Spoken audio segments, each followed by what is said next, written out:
ओंकारबिंदुसंयुक्तं नित्यं ध्यायन्ति योगिनः कामदं मोक्षदं चैव ओंकाराय नमो नमः। ओम पूर्णमदः पूर्णमिदं पूर्णात् पूर्णमुदच्यते पूर्णस्य पूर्णमादाय पूर्णमेवावशिष्यते। ओम शांति शांति शांति। ओम गुरुर्ब्रह्मा गुरुर्विष्णु गुरुर्देवो महेश्वरा गुरुर्साक्षात् परब्रह्म तस्मै श्री गुरुवे नमः।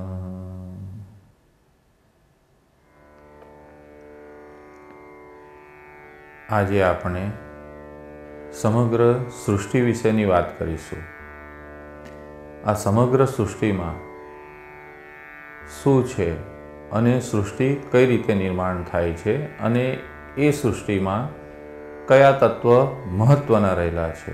તત્વ એટલે કે જે વસ્તુ બદલાતી નથી। સૃષ્ટિ ઉત્પન્ન થાય, નાશ પામે અને અંતે જે વસ્તુ રહી જાય છે એને તત્વ રૂપે સમજવામાં આવે છે।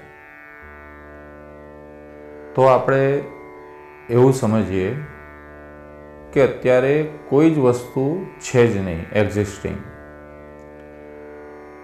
સમગ્ર સૃષ્ટિ શાંત થઈ ગયેલી છે અને એ શાંત સૃષ્ટિમાંથી જ ફરી પાછું એક પ્રકારની ચેતનાનું પ્રાગટ્ય થાય છે।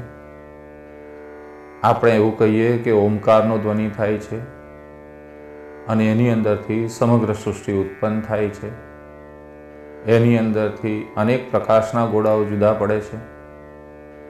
એમાંથી એક સૂર્ય કહેવાય છે। આવા અનેકો સૂર્ય થાય છે અને એની અંદરથી સૃષ્ટિ નિર્માણ થાય છે અને એ સૂર્યમાંથી અનેક રીતે પદાર્થો જુદા પડતા અને ઠંડા પડતા આપણે એને પૃથ્વી તત્વ બન્યું છે એવું સમજીએ છીએ।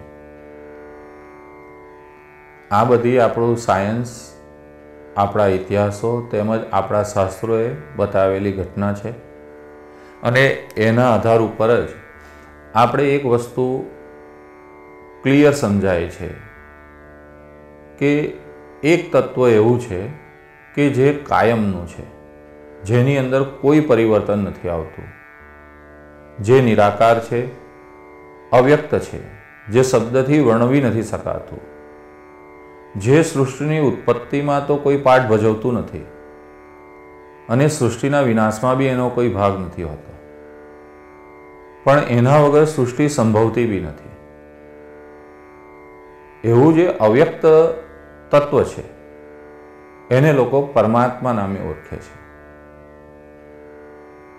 આ જે પરમ તત્વ છે કે જેની અંદરથી સમગ્ર સૃષ્ટિ ઉત્પન્ન તો થાય છે અને ઉત્પન્ન થયા પછીથી એની અંદર સમાહિત બી થઈ જાય છે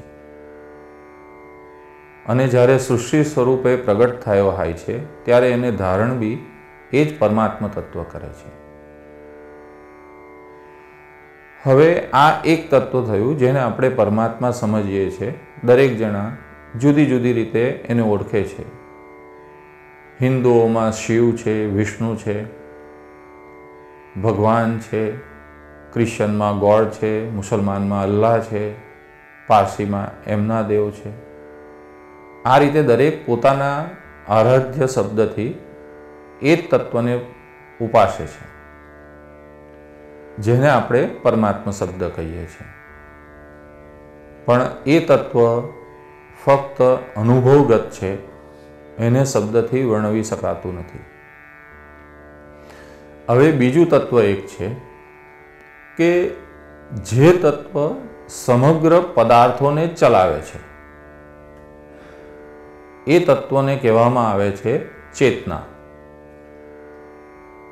એ જે ચેતના તત્વ છે એને શાસ્ત્રોમાં પરાવિદ્યા તરીકે ઓળખવામાં આવે છે, પરાશક્તિ.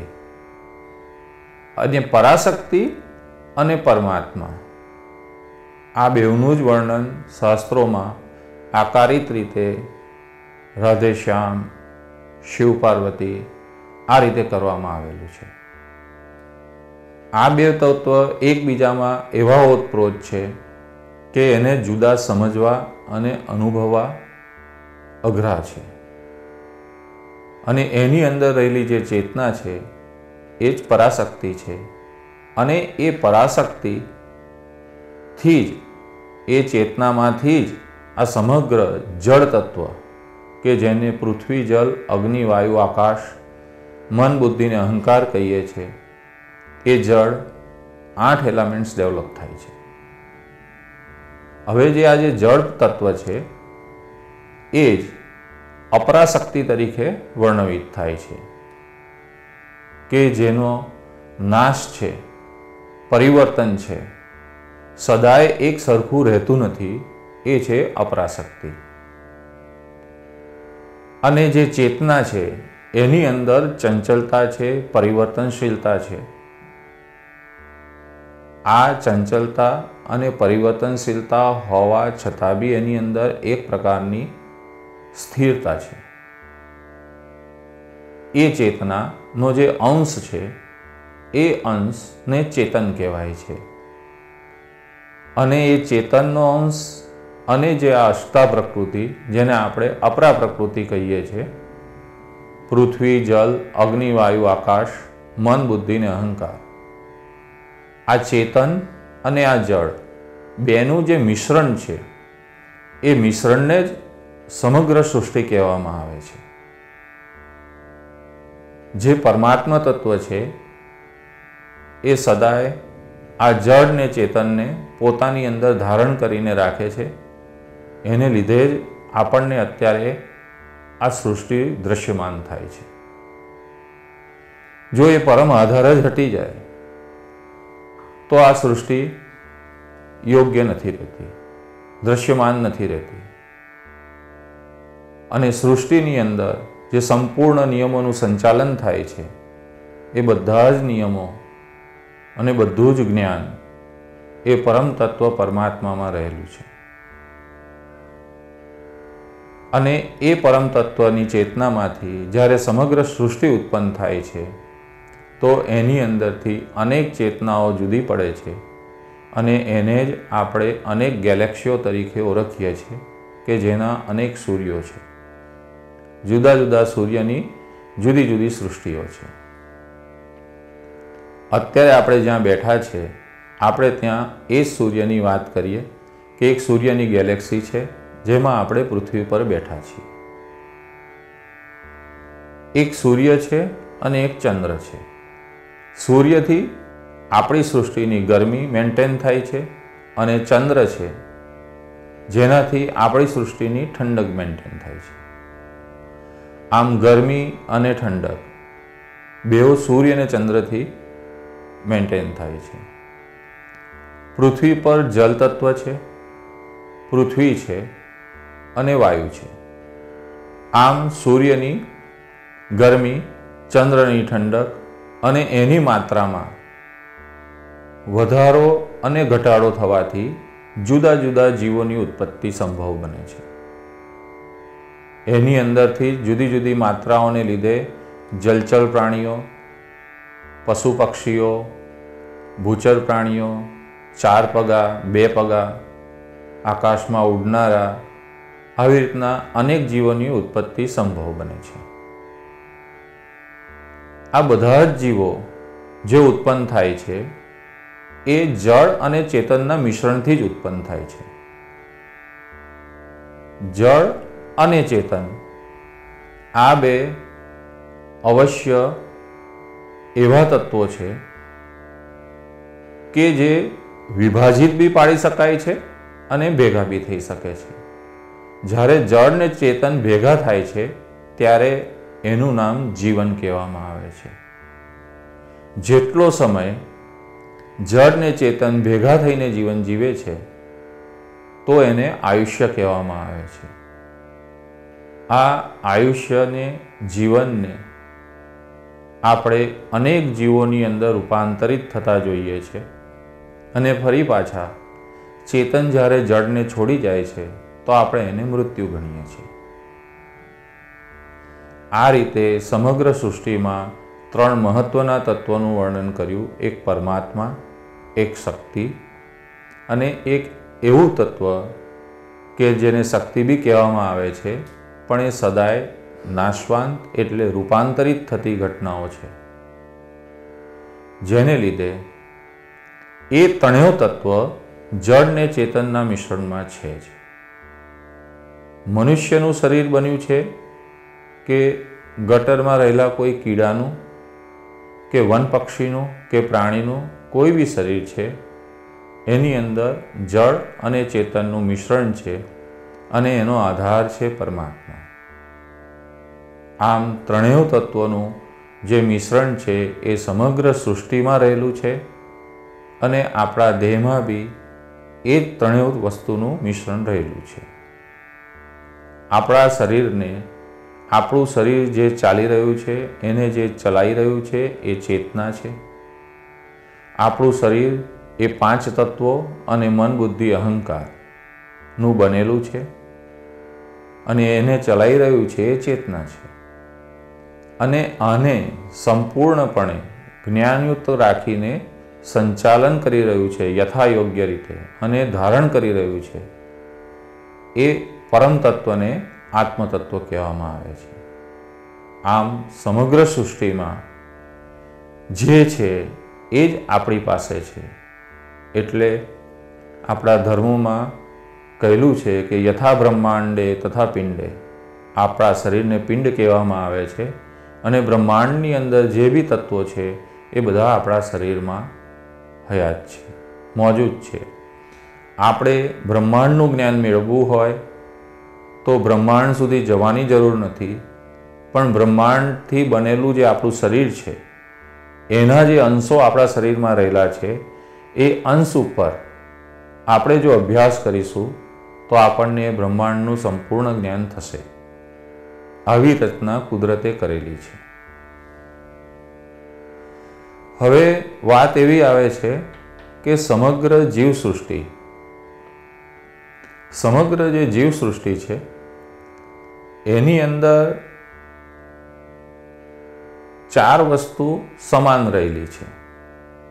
એ પછી નાનો કીડો હોય કે સૌથી મોટામાં મોટો જીવ હોય, હાથી હોય, મનુષ્ય હોય, પશુ પક્ષી હોય, પણ એ બધામાં 4 વસ્તુ સમાન રહેલી છે: આહાર, વિહાર, નિંદ્રા અને મૈથુન, શારીરિક સંબંધ. અને આને લીધે સમગ્ર સૃષ્ટિ વૃદ્ધિગત થાય છે, આગળ વધે છે અને વિનાશ બી થાય છે. આમ સમગ્ર પરિવર્તન થવા પાછળના આ 4 મુખ્ય આધારો છે. અને જે બી જીવ જન્મ્યું છે એની અંદર આ જરૂરિયાત બેઝિક હોય છે. એવું કોઈ જીવ નથી કે જન્મે છે તો એને આહારની જરૂર નથી હોતી, એ ફરતું નથી, કે એને ઊંઘ નથી આવતી, નિંદ્રા નથી લેતું, કે પછી એ શારીરિક સંબંધથી બીજી પ્રજોત્પત્તિ કરતું નથી. આમ આહાર, વિહાર, નિંદ્રા અને મૈથુન આ 4 સમભાગે બધામાં જ રહેલ છે. તો વાત એક છે કે જો ચારેય વસ્તુ જીવ માત્રમાં રહેલ છે તો આપણે જોઈએ છે કે મનુષ્યને બી એક પ્રાણી તરીકે જ ઓળખેલું છે.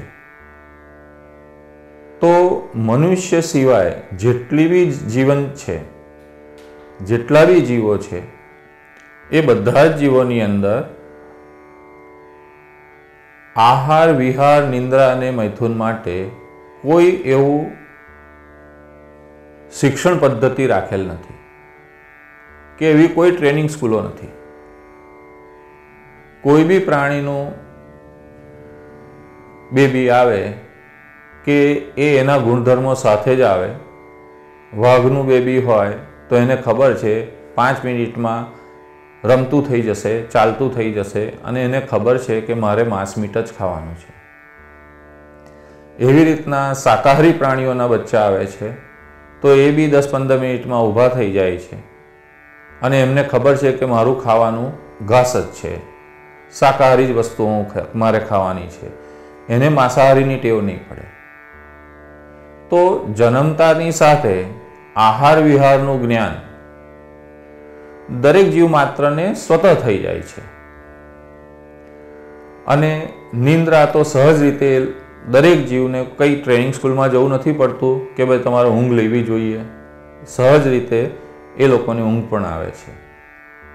અને પોતાની પ્રકૃતિ વયસ્ક થતાં, ઉંમરવાળી થતાં દરેક જણ શારીરિક સંબંધોથી જોડાય છે અને સૃષ્ટિનું નવું સર્જન કરે છે.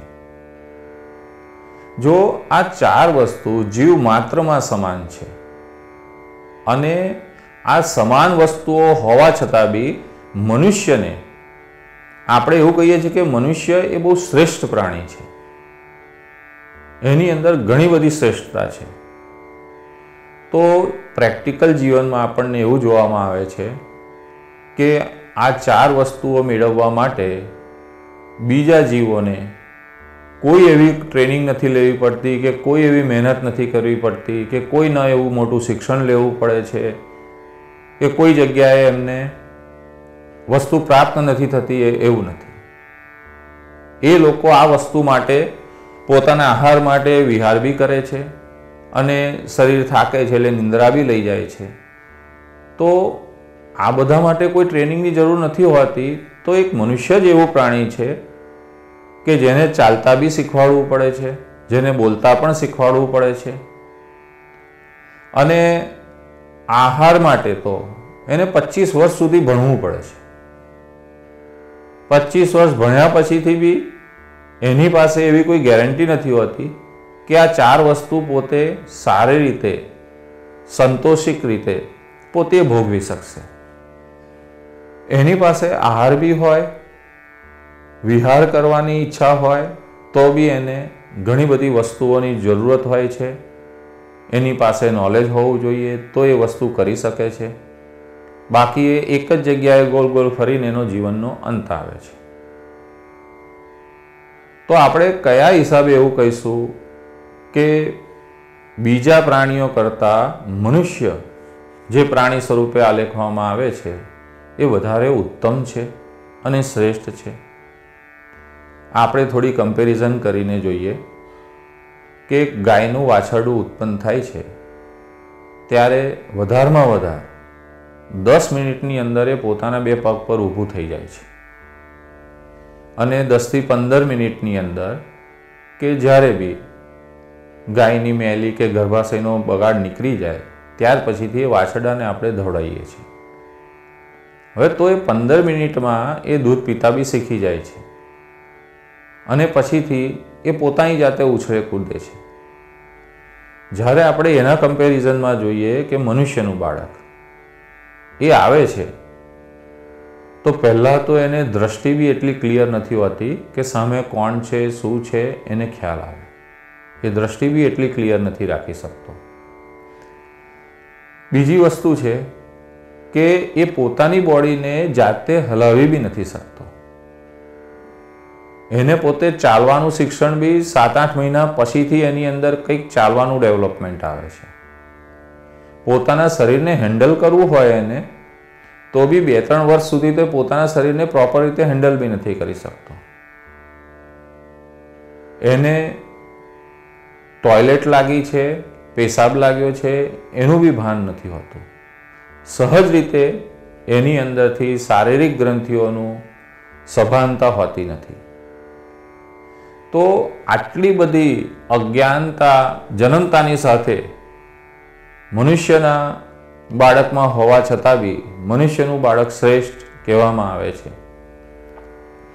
અને પશુતાની અંદર બધી જ વસ્તુઓની તૈયારી સાથે જન્મે છે છતાં બી એવું કહેવામાં આવે છે કે ભાઈ એ પશુ છે. તો આપણે એ વસ્તુ સમજવી પડશે કે માનવને શ્રેષ્ઠતા આપવાનું કારણ શું છે અને કેમ માનવના જીવનને એટલી શ્રેષ્ઠતા આપવામાં આવી છે. એની પાછળનું એક બહુ મોટું રહસ્ય છે કે પશુઓનું કોઈ બી બાળક જન્મે છે તો એ હલતું, ચાલતું, ખાતું, પીતું બહુ જલ્દી થઈ જાય છે. એવું થવા પાછળનું એક કારણ છે. શું છે? તો કે આપણે પહેલાં સમજી ગયા કે આ સૃષ્ટિની ઉત્પત્તિ જળ અને ચેતન બેના મિશ્રણથી થાય છે. તો જે પશુ યોનિમાં જન્મે છે જ્યારે જીવ, ખાસ કરીને મનુષ્ય સિવાયની બીજી યોનિમાં જ્યારે જીવ જન્મે છે એટલે કે શરીર ધારણ કરે છે, તો જે ચેતના જે છે ને એ જે પૃથ્વી, જલ, અગ્નિ, વાયુ, આકાશ અને મન, બુદ્ધિ, અહંકાર જે અપરા પ્રકૃતિ છે, જે જળ તત્વ છે, એની જોડે એ એટલી સારી રીતે એટેચ થઈ ચૂકેલી હોય છે અને એ પૂરી રીતે એટેચ થઈને જ એનો જન્મ થાય છે. એટલે એને શરીર જોડે પૂરી રીતે એટેચમેન્ટ હોવાથી શરીરને હેન્ડલ કરવાની એને કોઈ તકલીફ પડતી નથી. બીજી રીતે હું તમને કહું તો કે જેની દ્રષ્ટિ આહાર, વિહાર, નિંદ્રા અને મૈથુનમાં જ છે, તો એનું સ્થૂળ શરીર જોડે, જળ પ્રકૃતિ જોડે એટલું એટેચમેન્ટ વધી જશે કે એનાથી એ કંઈક જુદું છે એવું એ ફીલ જ નહીં કરી શકે. અને એવી મનોવૃત્તિવાળા જેટલી બી યોનિઓ છે એ બધા જન્મતાની સાથે જ પોતાની પ્રકૃતિને અનુકૂળ જ કામ કરવા માંડે છે. એમને આહાર, વિહાર, નિંદા અને મૈથુન માટે કોઈ પણ જાતની શિક્ષણની જરૂર નથી. સમય પ્રમાણે એ લોકોની રીતે એમના જે યોનિઓમાં જન્મ્યા હોય છે એ પ્રમાણે એ કામ કરવા માંડે છે. આ સૃષ્ટિમાં આવી જન્મતી 84 લાખ યોનિઓ કઈ છે, એટલે કે 84 લાખ રીતે, ડિફરન્ટ રીતે જળ ને ચેતનનું મિશ્રણ થાય છે. આની અંદર મનુષ્ય જીવન એ બહુ મહત્વની વસ્તુ છે. કારણ કે મનુષ્યનું બાળક જન્મે છે ને ત્યારે માના કોખમાંથી જે શરીર બહાર આવે છે એ શરીર જોડે ચેતન પૂરી રીતે એટેચ થયેલું જ નથી હોતું. અહીંયા બહુ સમજવાની એક વસ્તુ જરૂર છે કે ચેતના જળ જોડે પૂરી રીતે એટેચ થાય છે તો જ જળને, શરીરને, જળ તત્વથી બનેલું જે આપણું શરીર છે, અન્નમય કોષ છે, એને આપણે યુઝ કરતા શીખી શકીએ છીએ. પણ જો આપણી ચેતના એનાથી અલગ છે અને હજુ શરીરની સભાનતા આપણામાં, સભાનતા કહીએ તો ચેતના પૂરી રીતે સ્થૂળ જોડે એટેચ નથી થઈ, એવી પરિસ્થિતિ આપણને પ્રાપ્ત નથી થઈ, તો આપણે શરીરને હલાવી નહીં શકીએ. હવે આવી જ પરિસ્થિતિ મનુષ્યના શરીર જોડે હોય છે. મનુષ્યના શરીરની જોડે જીવની ચેતના પૂરી રીતે એટેચ હોતી જ નથી. જ્યારે ડિલિવરી થાય છે ત્યારે ડૉક્ટર બેબીને પકડીને માની નાળથી એનું કનેક્શન કાપે છે. જ્યારે કનેક્શન કાપે છે ત્યારે ડૉક્ટર રડાવવા કોશિશ કરે છે. રડે છે તો સમજાય છે કે બાળક હેલ્ધી છે, લાઈવ છે. એવું કરવાનું કારણ શું હોય છે? તો કે એનું બ્રીધિંગ સિસ્ટમ ચાલુ થાય પોતાનું સ્વતંત્ર. કારણ કે માના ગર્ભમાં એનું બ્રીધિંગ સિસ્ટમ માની નાળથી જોડાયેલા બાળક જોડે હોય છે. એટલે એનું બ્રીધિંગ સેપરેટ નથી હોતું, પણ નાળ કાપવાથી એનું બ્રીધિંગ સેપરેટ ચાલુ થાય છે. એટલે કહેવાય છે કે બાળક લાઈવ છે. હવે શ્વાસોશ્વાસની ક્રિયા એને પોતે જાતે ત્યારે જ ચાલુ કરી જ્યારે નાળથી કનેક્શન એનું કટ થયું. હજુ તો એને લંગ્સ જોડે જ કનેક્શન ચાલુ થયું છે. નાભી જોડેનું અત્યાર સુધી એનું કનેક્શન હતું ગર્ભાશયમાં, એ હવે તૂટી ગયું અને હવે લંગ્સ જોડે એનું કનેક્શન ચાલુ થયું છે. હવે એના કનેક્શનમાં એને નવેસરથી આખું બોડીને હેન્ડલ કઈ રીતે કરવું, મૂવ કઈ રીતે કરવું અને એની જોડે કઈ રીતે બિહેવ કરવું, એ આખી ચેતનાને નવેસરથી સમજવું પડે છે. અને એ સમજતા, કારણ કે જ્યારે બી એને ભૂખ લાગી હોય છે તો માએ ખાધું હોય છે અને એના રસથી એનું પોષણ થયેલું હોય છે, એટલે એને ભૂખ લાગે છે એવું બી એને ભાન હોય છે, પણ એને એવું હોય છે કે નાભીથી મારું પોષણ થાય છે. પણ હવેની પરિસ્થિતિ જુદી થઈ ગઈ છે. હવેનો એનો સેપરેટ શ્વાસોશ્વાસ છે. સમષ્ટિ જોડે, આખી સૃષ્ટિ જોડે એની અંદર આવતો પ્રાણ એ પોતાની અલગ ચેતના ડેવલપ કરે છે. હવે જે આ ચેતના છે અને જે એની પાસે શરીર આવેલું છે એને સમજવું પડે છે. ત્યારે એની પાસે સૌથી પહેલો માનો સ્પર્શ થાય છે અને એને દૂધ પીવાની અવસ્થા મળે છે. ત્યારે સૌથી પહેલી એની અનુભૂતિ કોઈ બીજા શરીર જોડે એનું જીવન ટકાવવા માટે, રસ મેળવવા માટે ત્યારે પોતાના મોઢાનો ઉપયોગ કરે છે. તમે જુઓ કે 9 મહિના એને નાભીથી જ મેળવેલો રસ છે. ન મોઢાનો ઉપયોગ કર્યો છે, ન બ્રીધિંગનો ઉપયોગ કર્યો છે. હવેની પરિસ્થિતિ એવી છે કે એને શ્વાસોશ્વાસની ક્રિયા નવી ચાલુ થઈ છે અને એને રસ મેળવવા માટે મોઢાની જરૂર પડે છે. તો દરેક વખતે એને નવી ઇન્દ્રિયોથી જાણકાર થવું પડે છે. તો આમ કરતા સહજ રીતે શરીર જોડે એટેચ થતા થતા એને 8-9 મહિના વ્યતીત થઈ જાય છે. પોતાની દ્રષ્ટિથી સમજતા, આપણે કશું બોલીએ એના સાઉન્ડ પ્રોસિજરથી એ કંઈક અન્ડરસ્ટેન્ડ કરે છે અને આ રીતે શરીર જોડે એટેચ થાય છે. હવે આ જ વસ્તુ શરીર જોડે એટેચ થાય છે તો આહાર એની અંદર, નાનપણના બાળકની અંદર સહજ રીતે એ વસ્તુ ભૂખ આવી જાય છે. ચાલવાનું શીખે છે તો વિહાર કરવાનું આવી જાય છે અને થાકે છે, સમજણ નથી પડતી તો નિંદ્રા સહજ રીતે એની અંદર ઉત્પન્ન થઈ જાય છે. અને એ જ જ્યારે 4-5 વર્ષનું બાળક થાય છે, 3-4 વર્ષનું થાય છે, તો બધા લોકોએ જો માર્ક કર્યું હોય પોતાના ઘરમાં તો સહજ રીતે નાનું બાળક, પછી બેબી બોય હોય કે બેબી ગર્લ હોય, પોતાની જનેન્દ્રિય જોડે આંગળીથી રમે છે. આવું દરેકના ઘરમાં થાય છે, દરેક જીવ જોડે થાય છે. આ બહુ રહસ્યની ઘટના છે કે જે સમજવું જરૂરી છે કે એ જીવ પોતાની ફિઝિકલ બોડીથી અવેર થાય છે. અને એ અવેરનેસની સેન્સ કોણ આપે છે?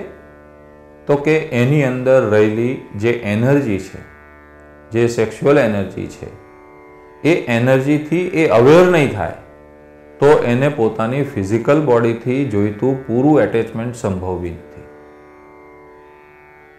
આમ કરતાં કરતાં એ 5 વર્ષનો થાય છે, ભણવા જાય છે, મોટો થાય છે, ભાઈબંધો જોડે મળે છે. આમ કરતાં કરતાં લગ્ન કરે છે. આમ આહાર, વિહાર, નિંદ્રા અને મૈથુન આ 4 અવસ્થા એ પ્રાપ્ત કરી લે છે. અને પછી મનુષ્ય જીવનમાં પૈસા કમાય છે અને આ 4 વસ્તુ માટેની પોતાની જરૂરિયાતો અનુસાર વસ્તુઓ ભેગી કરે છે અને પછી એમાં આનંદ કરે છે. તો અહીં સુધી આપણે જોઈએ કે આહાર, વિહાર, નિંદ્રા અને મૈથુન આ 4 વસ્તુઓ જીવ માત્રમાં સમ છે. જો મનુષ્ય શરીરમાં બી આ સમાનતા છે તો પછી એ શરીરને આટલી બધી ટ્રેનિંગ આપવાની શી જરૂર છે? સહજ રીતે ભણ્યા વગર બી આ વસ્તુ તો સક્સેસ થઈ શકે છે. પણ એને બુદ્ધિગત કેમ આટલો ટ્રેન કરવામાં આવે છે? કેમ એની બુદ્ધિને ડેવલપ કરવાની ઈચ્છા રાખવામાં આવે છે? તો કે ફક્ત અને ફક્ત મનુષ્ય શરીરમાં જ એવી સંભાવના છે કે જીવ પોતે આ શરીર નથી એવી પ્રેક્ટિકલ અનુભૂતિ કરી શકે છે. બાકી કોઈ શરીરમાં આ સંભવ નથી.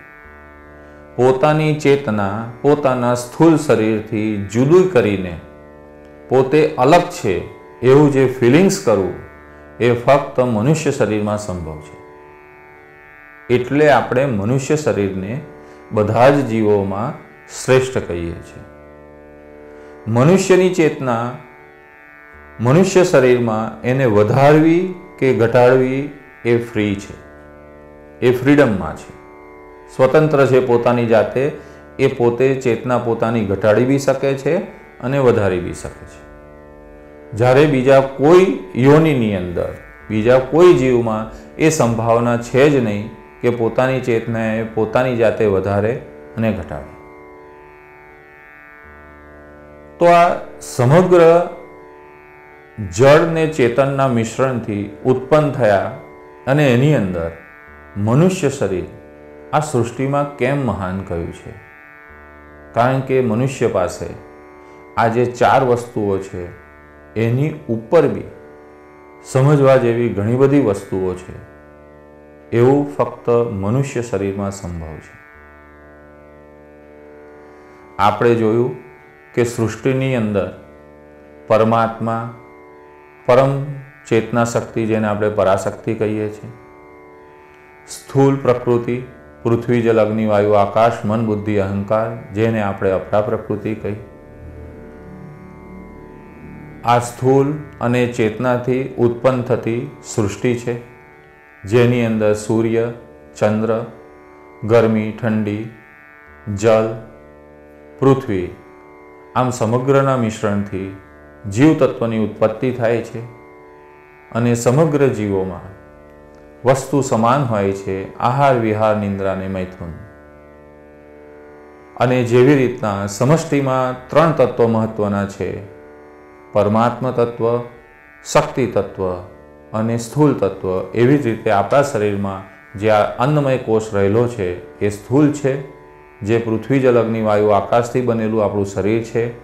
અને સૂક્ષ્મ રૂપે આપણા મન, બુદ્ધિ અને અહંકાર રહેલા છે. આ 8 પ્રકૃતિ સ્થૂળ કહેવામાં આવે છે. અને એમાં રહેલી જે ચેતના છે એ જ પરાશક્તિ છે, જેને જીવ કહેવામાં આવે છે. અને આ જીવને ચેતના જેના પર આધાર રાખીને જીવન વ્યતીત કરે છે, એ આધારને આત્મા કહેવામાં આવે છે. અને જ્યારે વિરાટમાં ટ્રાન્સફર થઈ જાય છે ત્યારે એ પરમાત્માનું સ્વરૂપ આત્મા લઈ લે છે, જીવ પરાચેતન શક્તિનું સ્વરૂપ લઈ લે છે અને પોતાનું સ્થૂળ શરીર જે છે એ આ પંચમહાભૂતમાં લય થઈ જાય છે. આવી રીતે સૃષ્ટિની ઉત્પત્તિ અને લય સંભવ બને છે.